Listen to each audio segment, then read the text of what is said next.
All right, so we are doing the best movies of 2025 there. Nick is going to give his list of best movies of 2025. Nick, let us know, man. Okay, so I have 16 movies on my best of list. So God starting damn. from number 16 is Park Chan Wook's No Other Choice. This is a very funny, very darkly comedic look about the effects of late stage capitalism. Very much, I think this is a fantastic companion piece to Parasite, which won Best Picture several years ago. And as somebody who has admired and loved the career of Lee Byung-hun, both in Korean and in Hollywood, this is a career defining performance because he is so fantastic in this. And I think the other MVP in this movie is his wife, who for all of you K-drama fans who watched Crash Landing on You, she's the lead in that, and she holds her own right there with him. Is she just as hot in Crash Landing as she is in Dude. Well, okay. Well, hey, I got a new show to binge. Okay.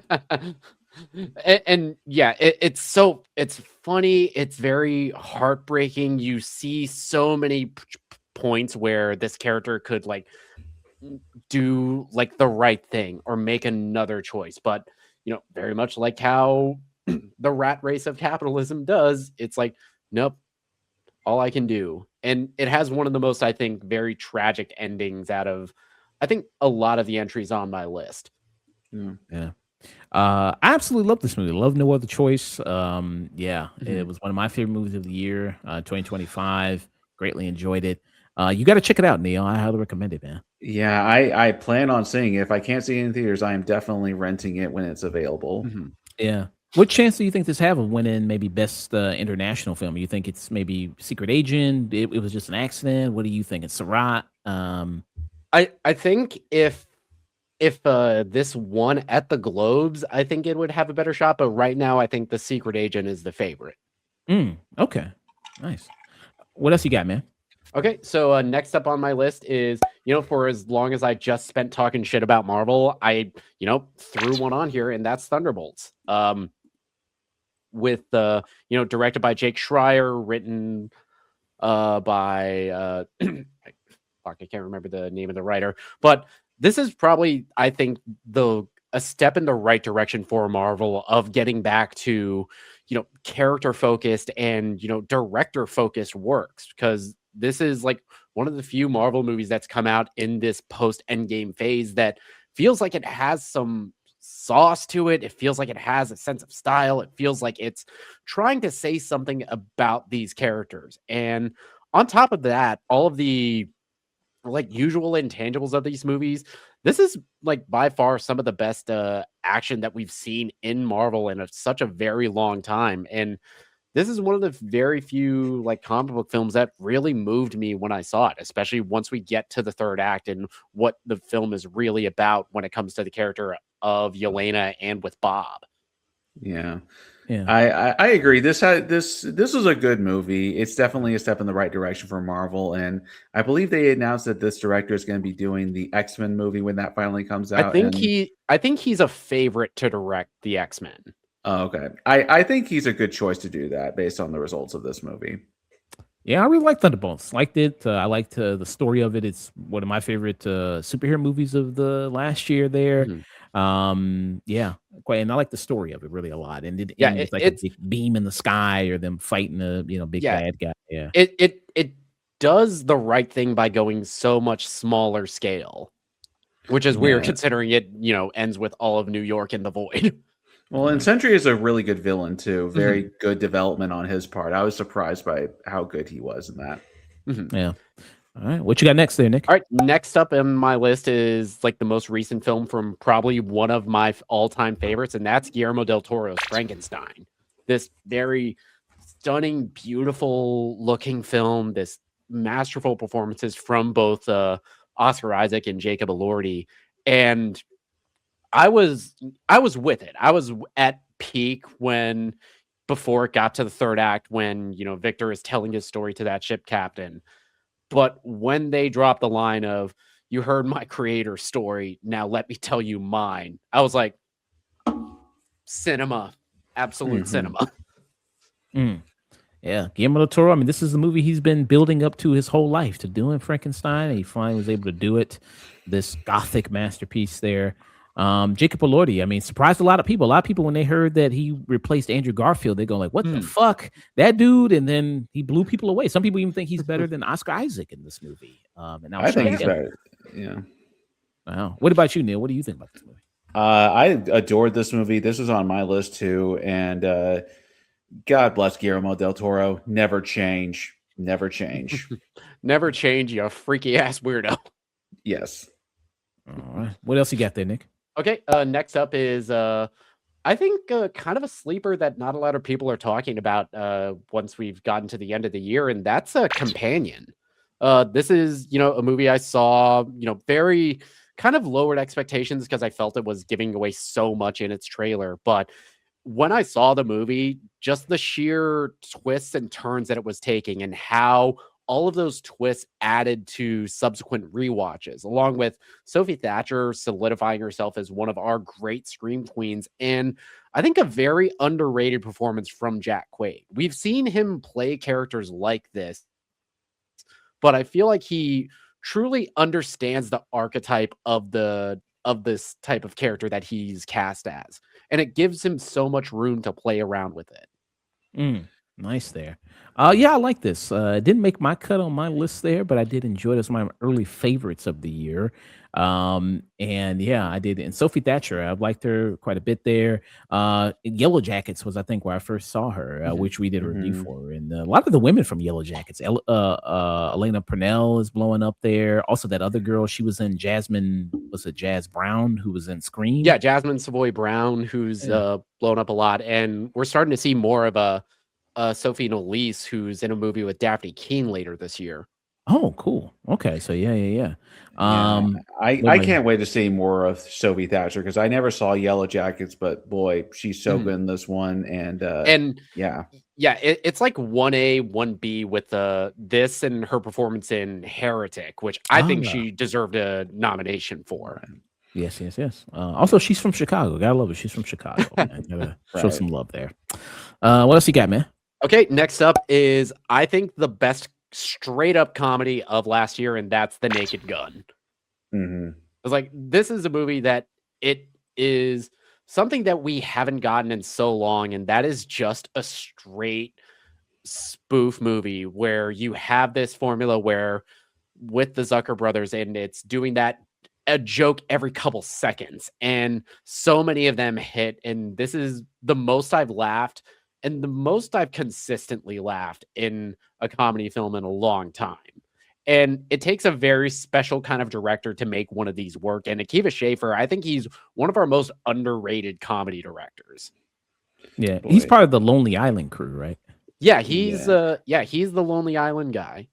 Okay. Yeah, and he's dipped his toe in directing before. I think the biggest thing he directed prior to this was Pop Star, which I think is also one of the great comedies of the 2010s. And Hot Rod as well. Yes. You're absolutely right about this movie. The only thing I'll add is I'd like to nominate the montage scene halfway through the movie as the funniest scene of the year. Just no other words. Just it's the funniest scene of the year. Yeah. I had no idea where it was going, which I think is a mark of great comedy. And it is the hardest I've laughed this entire year. Yeah, I love this movie a lot. Laughed a lot in it. Like you said, so many great bits in there. We played some in the trailer. The coffee bit is a really great one. The moment where they're paying respect to the legacy characters, that's a good one. Yeah, there's a lot of good bits. And it makes me want to watch it again. Actually, after seeing this trailer, it makes me want to watch it again. Pamela Anderson is also great, and get it. The concert scene with her is just shockingly funny too. So. Yeah, it's like in the hands of a lesser performer. I feel like this and The Last Showgirl have kind of been great at showcasing that, for as much as media and pop culture wanted to force Pamela Anderson into that just straight bombshell sex symbol, trope. She is wickedly talented and whip smart because The wickedly talented. yeah, yeah, it Yeah. takes a special kind of performer to pull something like this off with so much sincerity. Yeah. Okay. What's next up for you, man? Okay, next is one we've talked about before, Golden Globe winning for original song, and that's K-pop Demon Hunters. As far as like animation go, I feel like we finally are free from the vice script that Disney has on animation. You have so many great things coming from Sony Pictures, which this is the same studio that released Into the Spider-Verse. And having this be such a well-made musical, getting to showcase a culture that has blown up in popularity recently with K-pop, and getting to see a little bit of the minutia of it is like a fascinating look. And this movie, again, we said it before when we talked about it last week, is like this movie would not work as well or would not have been nearly as successful if the soundtrack didn't fucking rip. Mm.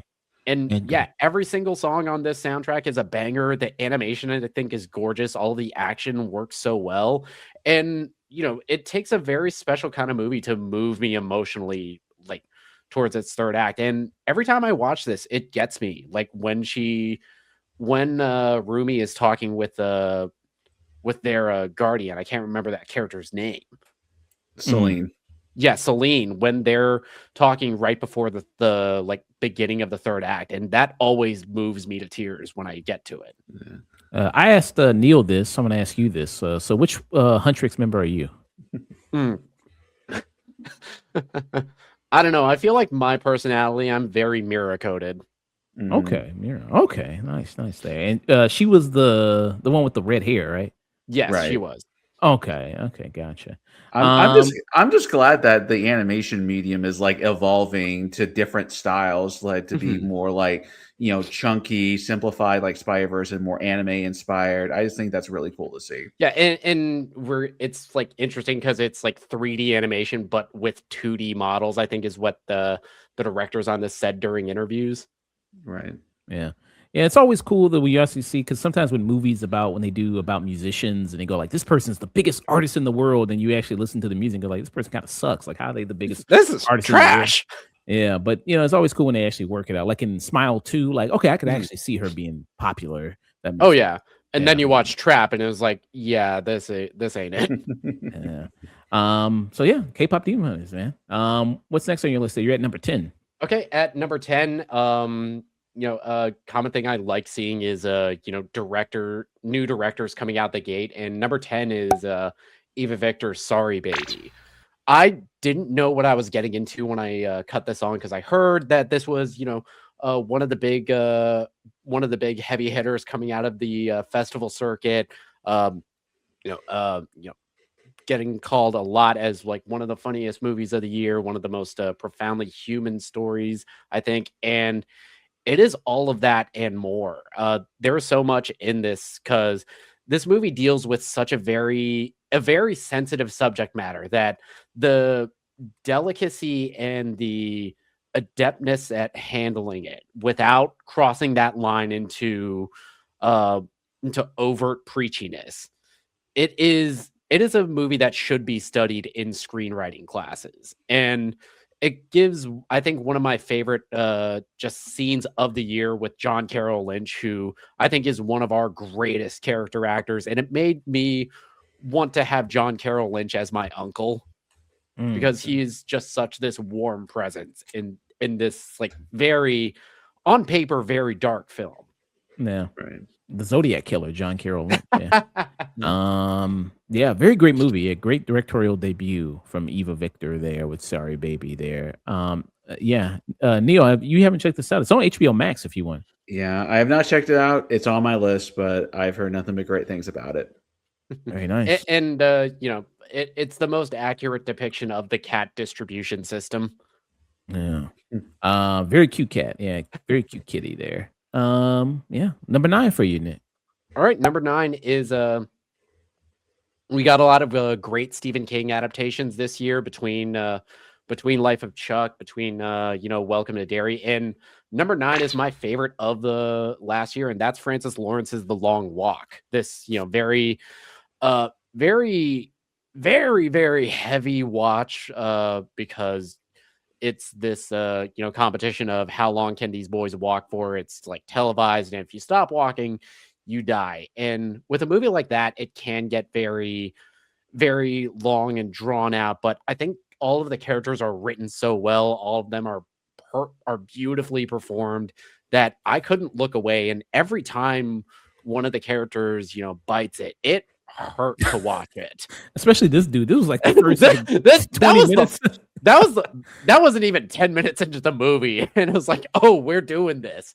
Damn. And I think two very underrated performances from both Cooper Hoffman and David Johnson, who we saw last year in Alien Romulus, and two guys who I think are solidifying themselves as people to watch in the next coming years. And just watching this performance, especially from Cooper towards the third act, I couldn't help but feel like, man, I wish we still had Philip Seymour to see this, because he would have been proud.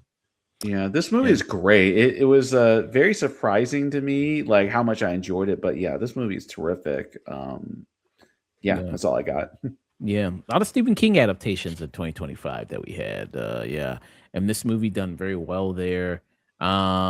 Yeah, and David Johnson, I think he's my new big actor to watch. I've loved him in a lot of stuff he was in, even if I didn't like Alien Romulus all that much. I thought he was one of the best parts of Alien Romulus.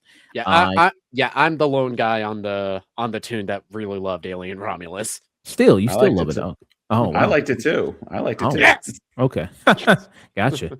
And then Cooper Hoffman. Yeah, Cooper Hoffman's doing a lot of great things. Who do you think is better, Cooper Hoffman or Michael Gandolfini there? Come on. Why do we got to pit two bad bitches against each other? Yeah. But yeah, so you got him. But he's building up a nice resume, Cooper Hoffman, in the end. So did you ever see that tweet about this movie? Somebody said he showed up with jeans and with no belt. It's like, what the fuck was he doing? Well, I think the movie does a good job of being this like very this like science fiction allegory, because it's not clear what time period this really takes place. I think it's the 70s. I think they say. Yeah, because I think the original novel was like supposed to be an allegory for the Vietnam War, which released in the 70s, what wasn't. Yeah. Right. Very awesome. So number 8 for you, Nick. What you got? Okay, number 8 is, I think, a very long-awaited sequel, and I think it's gotten very mixed reception, but I couldn't help but love this movie, and that's 28 Years Later. This 28 Days Later is, if you put a gun to my head, you asked me to name my top 5 favorite movies, the original 28 Days Later is somewhere on there. I think it's one of the best written and directed post-apocalypse films that reinvigorated a subgenre of zombies and the infected. And I didn't know what to expect walking into 28 Years Later. And what I got was this very profound meditation on mortality and trying to find your way, especially with this, I think, wonderful performance from Alfie Williams, who I think this is his, like we were talking about with Owen Cooper for Adolescence, this is his first acting role, and he is holding his own with Jodie Comer, who I think is criminally underrated last year at the awards panels, and I think Ralph Fiennes, who I think this film was a great introduction to that character, and I can't wait to see what goes on in the Bone Temple. Wow. Yeah, the thing I always appreciate about the 28 Days movies is like they're zombie movies that always zag when you think they should zig. And I always appreciate big movies that like really swing for the fences and do crazy stuff. Yeah, it's like in an age where we get so many stuff that feels very samey, like Dawn of the Dead and 28 Days Later both came out like relatively close to each other. The Walking Dead, I think, was premiering or airing when 28 Weeks Later came out. And we've gotten, however many, zombie, apocalypse, plague type movies.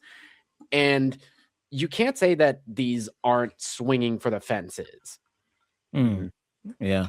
From what I'm hearing, Bone Temple is even better than 28 Years Later. Mhm. I was kind of mixed on 28 Years Later, Mhm. as well there. So I wasn't super in love with it there. Did you like? Yeah, I can't remember. Did you love the ending of it? I I think the ending, I think the problem with it comes because there was a trilogy announced already, and I think that's why they chose to end the movie the way they did. Mm, But I think with this film, if it ended like 5 minutes earlier, this would have been a perfect movie, and it probably would have been higher on my list. gotcha. Yeah, I'm not in love with the ending of 28 Years Later either, but if nothing else, I'm glad, it very much feels like a part one ending Mhm. because we got Bone Temple coming out in a couple days. All right, all right. Number 7 for you, Nick. What you got? Okay, number 7. One of my, I think, sleeper great franchises of the late 2019 and 2020s, and that's Wake Up Dead Man, directed by Ryan Johnson. I think out of the three films that he's made with this character of Benoit Blanc, I think this is my favorite.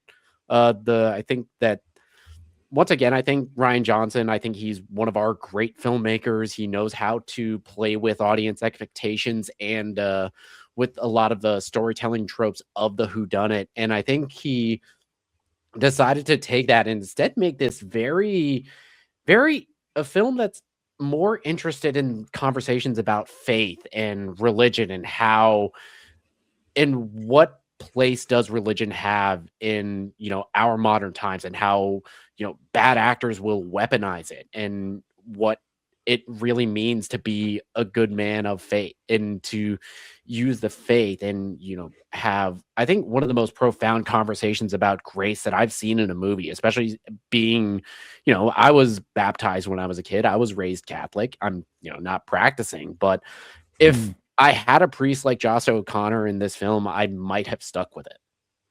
mm. Daredevil will be very disappointed in you. Um, yeah, we did a review Yeah. for this, me and Neil. Yeah, we also said it was the best of the franchise. Yeah. Yeah, I love this. I love this movie as well.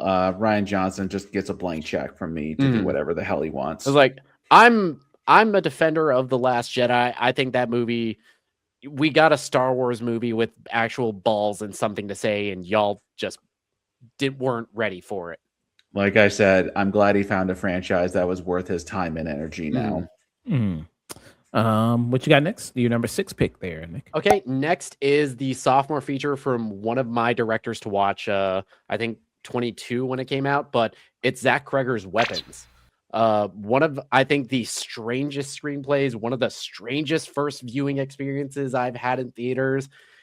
And every subsequent viewing I've had of this movie, I couldn't look away. I'm just in awe of how Krieger was able to balance this many characters, balance all of these different stories that he's was playing with in this scenario. I think it's some of the best performances that we've seen out of Julia Garner and Josh Brolin, who I kind of wish we could see the alternate universe where we had the original cast, but as far as I'm concerned, this is like a perfect like horror movie. This is my second favorite horror movie of the year, Who's? because Oh, sorry.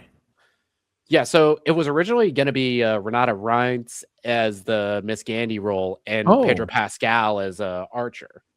interesting. Okay, yeah, I Yeah, would have the liked. only holdout from the original cast was Austin Abrams. Oh, Okay, okay, nice, nice. the Um, the moral of this movie is if a strange woman comes to your house saying that she's your long lost aunt, don't let her into the house.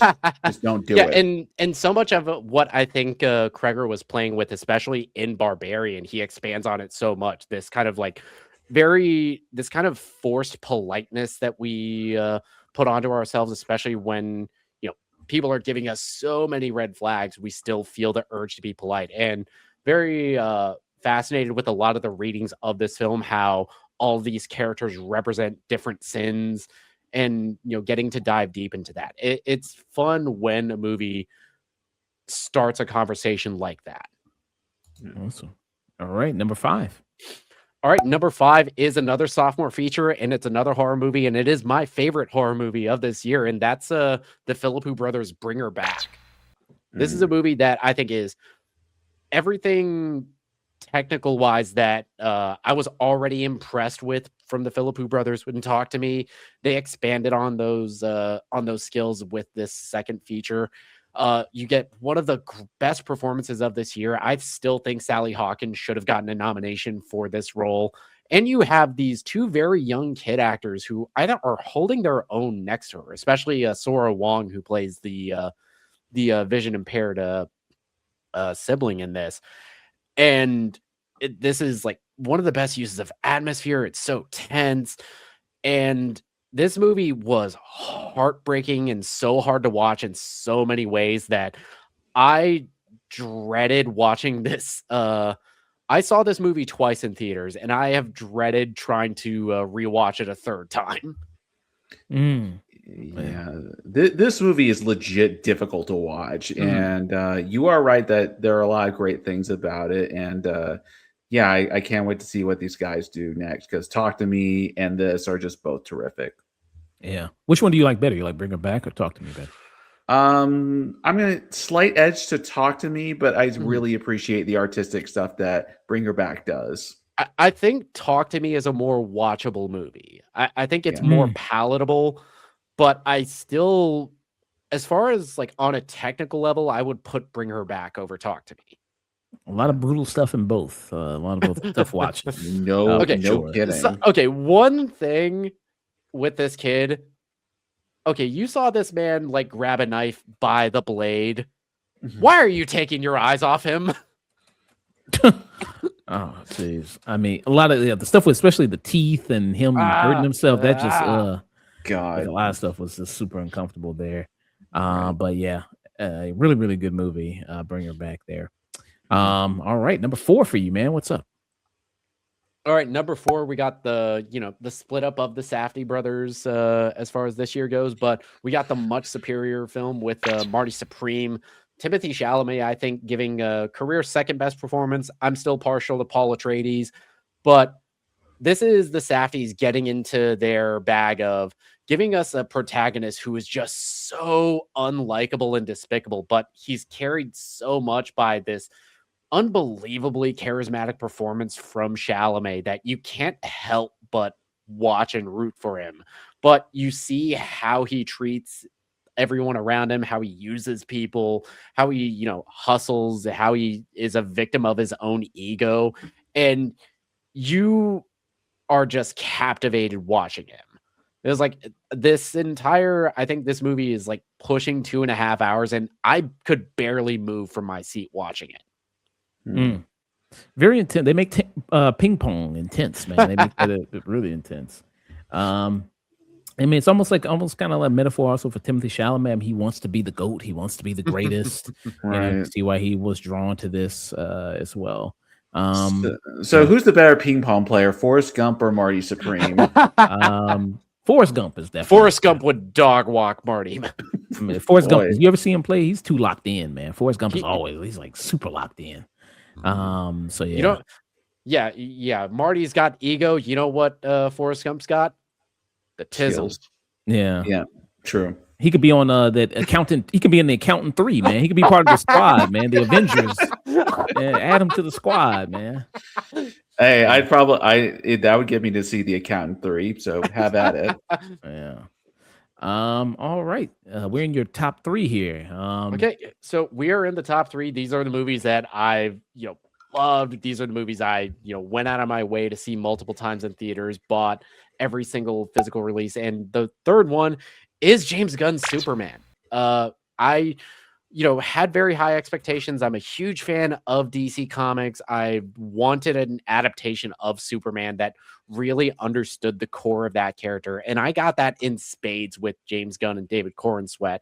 On top of that, you also have this very beautiful human story about a guy who is told by everybody around him that, his way is wrong, that the world is not this, is not a kind place, and he still chooses to be kind and see the best in people. And I was just so moved watching this film. At multiple points, I was like welling up with I was starting to choke up, especially in the scenes between him and Pa Kent, and just feeling very uplifted Yeah. in a movie like this. I think I've told this story as like I went to one of like the early IMAX showings at like 6. I got home, I was just on fire, I was just lit up. I could not sleep and I knew I wasn't going to, so I got a ticket on my AMC stubs and I went right back to the movie theater to watch it again. Mm. Yeah, this is a really uplifting movie, and it took 45 years to make a good another Superman movie after Superman 2, but I'm just so glad we got it with this. Yeah. We finally no more emo goth Superman, man. We got regular We have Superman a back again. Superman that cares about collateral damage Yeah. Thank and God. people. Yeah. Yes. All right. That was your number 3. Okay, What's number your number 3. 2? Okay, number 2 is the return of I think one of our great directors, and that's One Battle After Another. I I could speak a lot about this movie's flaws, and which I think there are plenty of. But as far as like just an engaging movie where I'm just locked in, this is one of the best films of the year. It's like such has moves at such this energetic and frenetic pace that for 2.5 hours, I barely noticed the runtime. It is this very fascinating look at the state of America, especially in the year of 2025. And out of the two movies that I think really were trying to engage with that conversation between this and Eddington, I feel like this one handled it a little bit better. Mm.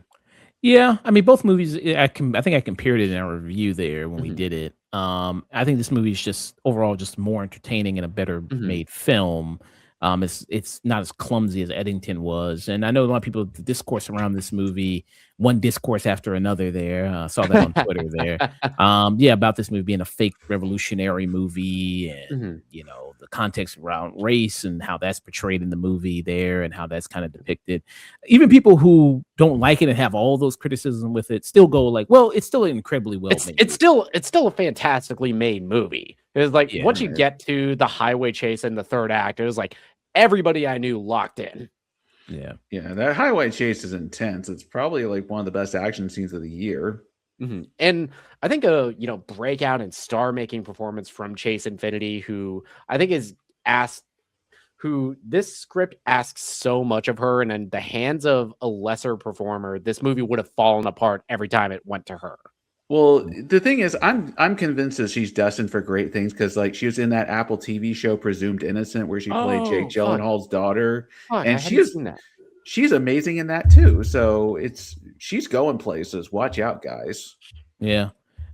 A new biracial has come up. Zendaya, move her to the side. A new biracial has been chosen. It's like, yeah, it's like, yeah, Zendaya, you worked with Sam Levinson too much. He was like, get out of here. Yeah. Yeah. Yeah. So, before you get into your number 1, you want to do the honorable mentions first, Oh right? yes. So before I get into my number 1, these are the movies that I loved, but and it kind of broke my heart to like not be able to find a place for them in my best of. But my first honorable mention is Predator Badlands. Um, Dan Trachtenberg, he is 3 for 3 with the Predator franchise. This is, I think, one of the most entertaining and engaging blockbusters of the year.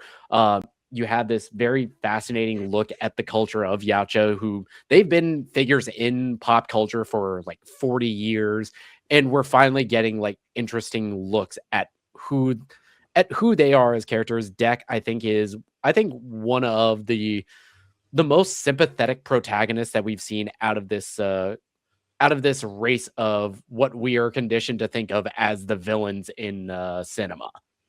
Mm. Did you check it out, Neal? I did not. This is a stream it movie for me, but Mhm. I look forward to it. My best And friend Juan really liked it too. I love this movie. I wouldn't begrudge anybody for like watching it at home. Yeah. Do you worry that some people said Predator Badlands too Disney-fied? Do you worry about that of the future of the Mm, Predators, alien stuff of getting too much like Disney, what they did with Star Wars, I or anything mean, like that? I think I think with Predator, there's a little bit more flexibility in what you can do with that franchise because, especially with a character like Deck, there is so much lore around the Yautja that there are more stories that you can explore. It's like you watch the original Predator with Arnold Schwarzenegger, and that is basically a slasher movie with guys that on paper can fight back. Right. And that's what makes that movie so great. And you're getting interesting things like with Prey, like with Killer of Killers, which I think I'll kind of like put those 1 and 2 as my honorable mentions. Yeah. But and I think if it were anybody else but Dan Trachtenberg, I'd be a little more worried. Okay. Yeah, he doesn't. He's steering the ship pretty well. Mhm. Yeah. And even the hints of crossover that we get because the Wayland Yutani Corporation, they play a huge role as like one of the main villains of this. That is leaving the door open for potential crossover with Alien, which just off of what we've gotten from the franchise since the Disney buyout, I am all for. All right. What's your next honorable mention? Okay, next up on my honorable mentions is a movie that was criminally undermarketed, that is one of the best animated films of the year, and I'm shocked that didn't get a nomination at the Golden Globes for animated feature, and that's Looney Tunes: The Day the Earth Blew Up. A movie that I think is giving such a great throwback to the glory days of the Looney Tunes cartoons, giving us this very simple story with Porky Pig and Daffy Duck that really understands their dynamic and is trying to do like interesting stuff with them. And much like with The Naked Gun, this had one of the hardest laughs I've had of the year, especially in the opening credits of this movie, where it's revealed how Porky Pig got his stutter. Yeah. Thank you for reminding me about this movie. I forgot about a little bit there. Damn, I'm like David Zaslav. I'm keep forgetting about Looney Tunes, man. Hey, this is the movie that saved Coyote v. Acme. This is the movie that led to like Ketchup Entertainment buying the rights to it. Wow. Okay. I'm glad, even though Warner Bros. Doesn't care about the Looney Tunes anymore, I'm still glad that they're getting good movies and stuff made for them. Yeah, this was fun. This was a fun movie. The animation was really great there too, and the I think the budget on this was pretty low, wasn't it? It was pretty low budget. Oh yeah, it's like even with the Looney Tunes cartoons that came out on HBO Max. I mean, those weren't very big budgeted animation wise. Yeah, because it's all very simple 2D animation, which is amazing that we still get 2D in 2025. Right. What's next on your honorable mention? Okay, next is one of the movies that I will never say is a good movie, but I would be lying if I said I didn't have a damn good time watching it, and that's The Housemaid. I think I said it on my Letterboxd review. This is a Lifetime movie written by like a 12-pack of Moscato and cocaine, and it is so much fun to watch. It gives so many of those like just insane book talk tropes that I can see why this was a best-selling novel. I think Amanda Seyfried giving one of the most batshit insanely committed performances I've seen out of her in a long time, and I keep forgetting how great of an actress Amanda Seyfried is because I don't end up seeing a lot of her work. But yeah, she's one of our greats, and I think a very underrated performance in this is Brandon Slenar, who I really liked in Drop in what I've seen him in. I still don't see him as Batman, but I still think he is a very capable performer, and I think he does a good job of grounding this. Yeah, he's pretty good. He's pretty good in 1923 as well. Yeah, I'm not that white. I'm not watching that. 1923 was okay. That's like a period. That's one of the Yellowstone spinoffs. And Yellowstone. I ain't that white. Gotcha. Okay. Interesting there. Yeah, I had a lot of good time with this as well there. I know the rumor is that he's supposed to be Batman or whatever. He's one of the people that's rumored for Batman in James Gunn's DCU, which I think he's a good actor. I don't see it. Yeah. I mean, I know he's flexing every muscle in them tight ass tank tops he got on. Yeah, he's like, hey, this is a movie for the wine moms. We got to give them some eye candy. Right. Yeah, Wine Mom, Black Which, Panther. Yeah. fair. Well, you keep selling me on The Housemaid. I will have to see it at some point. It's sort of like a frozen margarita night sort of movie. Oh, this is a movie best enjoyed with like a white pizza and a bottle of wine. Right. I don't know. He rocks the mustache and kind of beard better than the clean shaven. Actually, yeah, he does. He looks way better with facial hair. Yeah, or maybe this is before he had. This seems like he didn't have a lot of muscle here in this photo. He packed on muscle in this photo. Yeah. So yeah. Okay. Very nice there. And what's your next honorable mention? All right. My last honorable mention. It's a movie we talked about last week, and it's Life of Chuck. Oh, this piece of shit. All right. Yeah, fuck you. But yeah, we talked about I think I had this conversation with my current partner, is that so many of the movies that I end up loving are, very dark, very, dour, very have very dark subject matter. And with this one, it, made me believe in, human potential again. And this very life affirming film from Stephen King and Mike Flanagan, who I think is one of our great writers in television and film. I've loved every single one of his films that he's had the chance to direct, and I've loved most of his TV. I think Bly Manor and The Midnight Club are just okay. Okay. Yeah. And the only thing I did, the only thing I can say is I hope all of us can dance as well as Chuck does in our lifetime. Yeah, just take some dancing lessons. Yeah, man. Maybe I inspire me. It's like I should take some dancing lessons. I should do that. The one thing is like this, all white school in the 70s just blowing their minds with moonwalking. Yeah, as if Michael Jackson wouldn't have been a thing at this time. Well, it's an alternate world. Maybe he's not there yet. Right. Okay, so that was your honorable mentions, and then we're here, man. You're number one. We're here. You don't even need to bother with the drum roll. Just give me a couple strums of the guitar, because it's Ryan Coogler's Sinners. Okay, good. This is, I think, one of the best directed films of this year. It's like, this is Ryan Coogler's coming out party of, like, for as great a director as he is, as well respected, I think this is his first film that doesn't have an IP attached to it already, doesn't have, like, that is a completely original film, like Fruitvale Station, that's based on a true story. Creed, that's IP. The Black Panther movies, those are both IP. And this is a completely original story. And what we get is this very fascinating look at the Jim Crow South and this story of blackness in America, and about what it means to be free, and ownership, and the evils of colonization, and the evils of assimilation, and how people will use a lot of that rhetoric to take you over.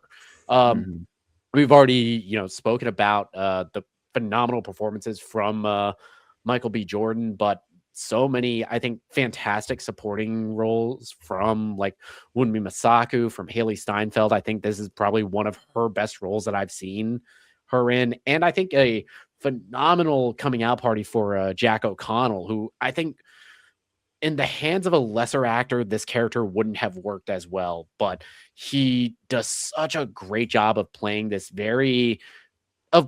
very much the classic kind of very seductive, like, Dracula type figure, but adding so many layers of commonality with these Black Americans, that I think is such a fascinating conversation. And on top of that, this movie's opening up that discussion of like what we talk about so much with great fiction, especially with how, lacking historical education is in America. How, I basically learned about the Tulsa Massacre from Watchmen, and learning, like, getting it to actually see, how the Jim Crow South really worked, and seeing the, like, lines that people were drawn, seeing how that affected Asian immigrants as well. There's so much that you could talk about with this movie, and it's just one of the best films of the year with all of that, thematically rich stuff. but also it's a pretty kick-ass horror movie as well.